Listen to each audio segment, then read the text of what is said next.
आज मैं मजलिस इत्तेहादुल मुस्लिमीन के महाराष्ट्र के सदर की हैसियत से ये ऐलान कर रहा हूँ कि इस अधिवेशन के अंदर जो विंटर सेशन का अधिवेशन आ रहा है, अगर उसमें ये सरकार मुसलमानों को 5% रिजर्वेशन देने का एक्ट लाती है, फैसला करती है, तो मजलिस ये आने वाला इलेक्शन पूरे महाराष्ट्र के अंदर नहीं लड़ेगी।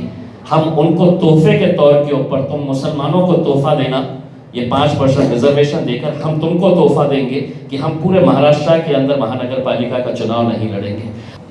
देखिए, मैं जाने से पहले हमारे नौजवानों को ये कहता था कि जिंदा है तो जिंदा रहने का सबूत देना पड़ेगा। हम नौजवानों को ये बात कहते थे कि अपने वजूद का एहसास दिलाना पड़ेगा कि साहब हम भी रहते हैं इस राज्य के अंदर।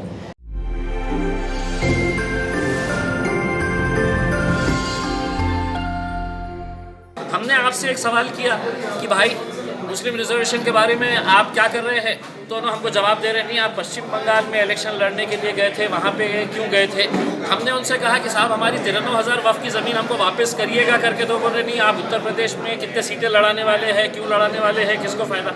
मैंने आपसे 2 सवाल किया है, वो 2 सवाल का जवाब दीजिए।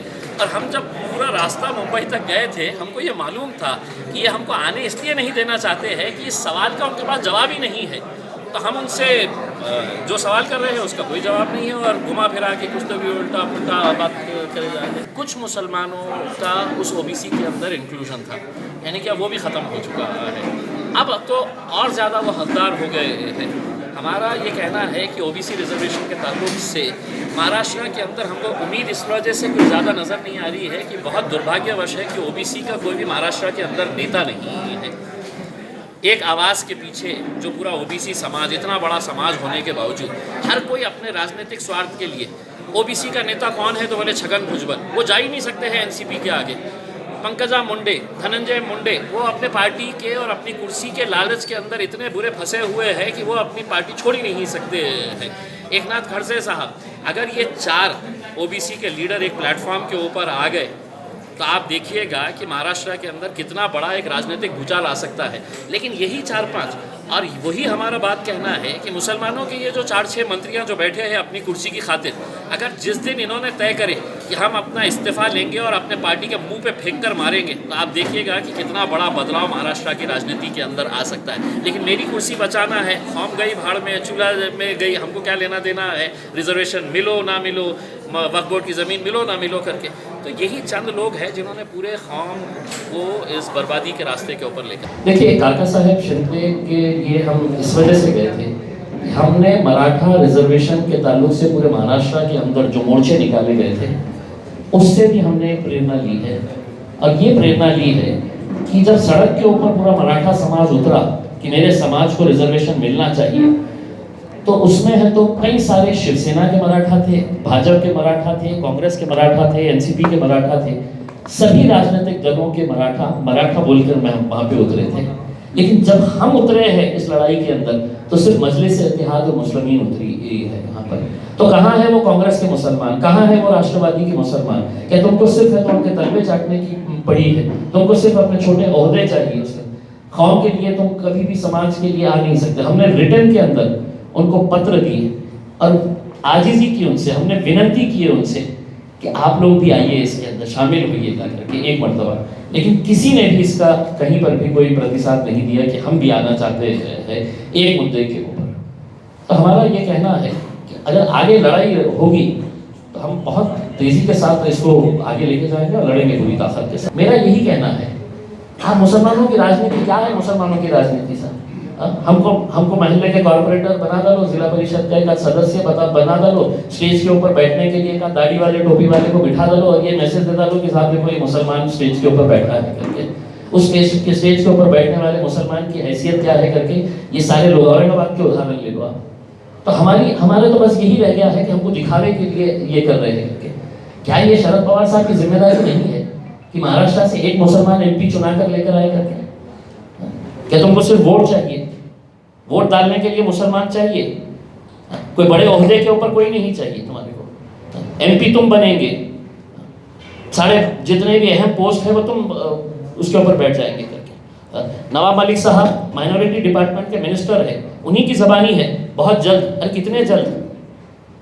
कितने जल्द 2014 का मामला है, आज 2021 आ गया है।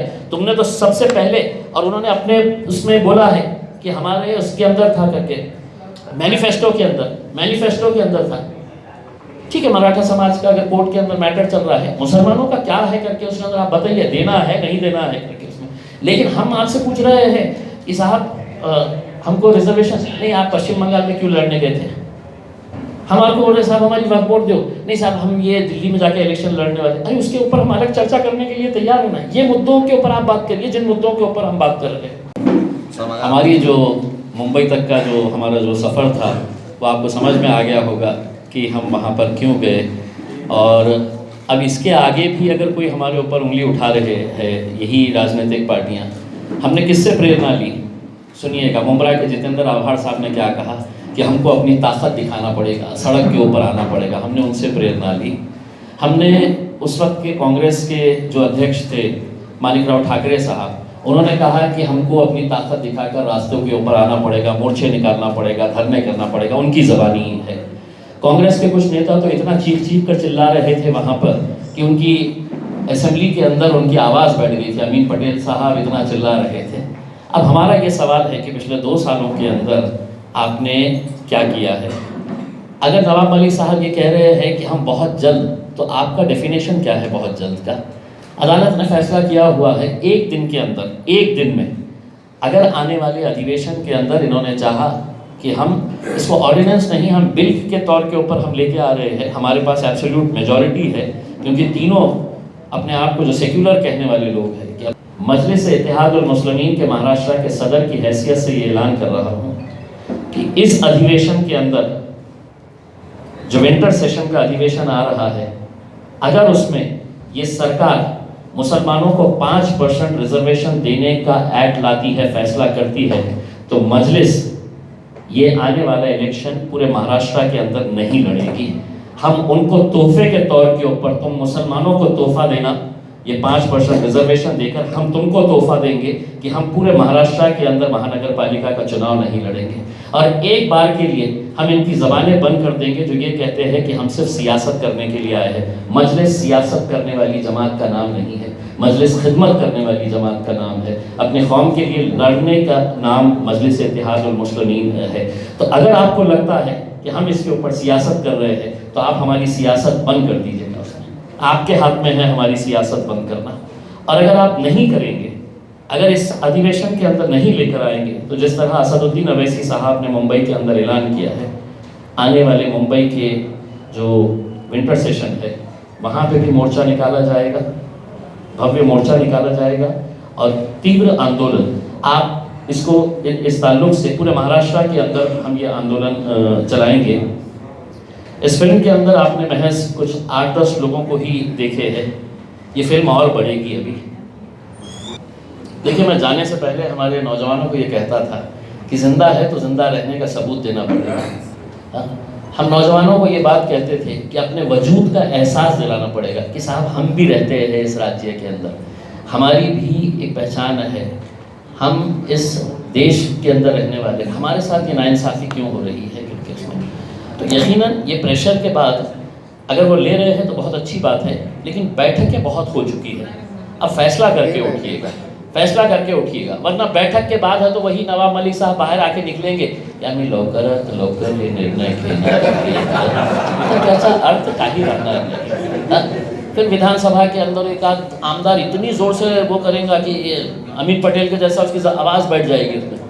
अरे मतलब मुझे तो ऐसा लगता था कि फैक्ट यही है कि हमने है तो आज मुसलमानों के सामने एक हकीकत सामने ला के रखी है कि तुम्हारा इस्तेमाल सिर्फ एक रबर स्टैम्प की तरह किया जाता है।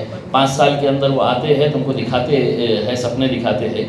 आज बताइए ना कि अगर वक्फ बोर्ड को उन्होंने 500 करोड़ रुपये का अगर पैकेज दे दिए हैं, तो किसी भी राज्य सरकार के लिए कौन सी बड़ी बात है 500 करोड़ रुपये। और 500 करोड़ के अंदर हम है तो इतने सारे स्कूल्स जो मुस्लिम बच्चों के लिए हम बना सकते हैं। हमारे पास जितनी वक्फ की ज़मीनें बची हुई है, हमने नक्षत्रवाड़ी के अंदर 8.5 एकड़ ज़मीन है तो निकलवाए वहाँ से। अब हमारे को चिंता ये है कि अब वो ज़मीन के ऊपर हम करें क्या, क्योंकि हमारी वक्फ बोर्ड की तिजोरी पूरी खाली पड़ी हुई है। वो पैसा देंगे तो हम कम से कम वहाँ पर कुछ अच्छा हॉस्पिटल बना देंगे, स्कूल्स बना देंगे, कॉलेज बनाएंगे, कुछ तो भी इस तरह के काम कर सकेंगे। जैसा दत्ता ने दिन भर मेरा लिया है पूरा गाड़ी के अंदर, आज भी दिल भरा नहीं है।